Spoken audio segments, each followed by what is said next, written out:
कि social media influencers और YouTube content creators ने नाक में दम करके रख दिया है। हर हफ्ते ओपीडी में कोई ना कोई पेशेंट इस तरीके का कोई सवाल लेकर आता है जिसका जवाब देने के लिए उनको दिमाग से पहले ब्रेन वॉश करना पड़ता है। उन्हें समझाना पड़ता है कि भैया ये सब चीजें व्हाट्सएप यूनिवर्सिटी के ताजा करिकुलम में गर्मा गर्म सर्व हो रही हैं और आप इसको कंज्यूम कर रहे हो। फॉर एग्जाम्पल, डॉक्टर साहब क्या हमको चीनी खानी छोड़ देनी चाहिए? Doctor, should I stop taking dairy products? क्या मैं दूध पीना बंद कर दूं? क्या मैं पनीर खाना बंद कर दूं? क्या मैं चीज खाना बंद कर दूं? इन सवालों का जवाब देते देते सच में कभी कभी खुद के सर में दर्द होने लगता है। अब आप ही बताइए, अगर आप लोग इस तरीके का डेटा व्हाट्सएप पर या यूट्यूब पर सोशल मीडिया इन्फ्लुएंसर्स से ही कंज्यूम करेंगे तो साइंटिफिक एविडेंस क्या करेगा? शुगर और कैंसर के बीच में उसका एक दूसरे को बढ़ावा देने का कोई साइंटिफिक रैशनल नहीं है। लेकिन हम अपने एक पुराने वीडियो में भी इस बारे में बात कर चुके हैं कि शुगर का लेना आपके बॉडी के हर सेल के लिए फ्यूल का काम करता है। Sugar is the primary source on which your body sales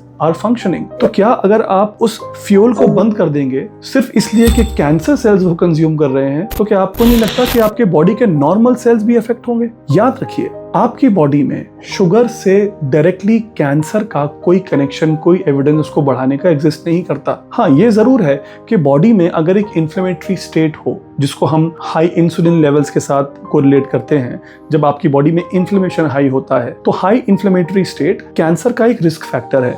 इसीलिए मोटापा बहुत सारे अलग अलग कैंसर्स का रिस्क फैक्टर माना जाता है, लेकिन उससे सिर्फ शुगर को लिंक करना गलत है। सिमिलरली डेयरी प्रोडक्ट्स में, दूध में, पनीर में, चीज में आपकी बॉडी के लिए इंपॉर्टेंट प्रोटीन्स हैं और खास तौर से वेजिटेरियंस के लिए ये तो एक बहुत रिच सोर्स ऑफ प्रोटीन है। अगर आप दूध पीना बंद कर दोगे, कैंसर पेशेंट्स को चीज, मिल्क, पनीर बंद कर दोगे तो उनकी बॉडी में प्रोटीन कहां से आएगा? प्रोटीन कंज्यूम करने से कैंसर बढ़ जाता है, ऐसा भी कहीं कोई एविडेंस नहीं है। इन चीजों का सोशल मीडिया पर इतना दुष्प्रभाव है, इतना प्रचार है कि हमारे पेशेंट्स परेशान ही रहते हैं और हम उन्हें समझा के थक जाते हैं। सो इस तरीके से समझिए, मान लीजिए कि आपके घर में कोई इंपॉर्टेंट चीज है जो दूसरे को जरूरत है, लेट अस से कि वाईफाई, और उस वाईफाई से कोई दूसरा आदमी भी अपना फोन चला रहा है। आपने वो वाईफाई बंद कर दिया तो इस सोच के कि दूसरे आदमी को इंटरनेट से कनेक्टिविटी नहीं मिलेगी। पर अब ये भी तो सोचो, उस वाईफाई को बंद करने से आपके घर में भी वाईफाई नहीं आएगा। सिमिलरली शुगर अगर आपने बंद कर दी सिर्फ इसलिए कि कैंसर उस पर फीड कर रहा है तो आपकी बॉडी भी वीक होती चली जाएगी। Your body also needs sugar for its various biochemical processes. हाँ, moderation is what is important. For example, आप अपने खाने में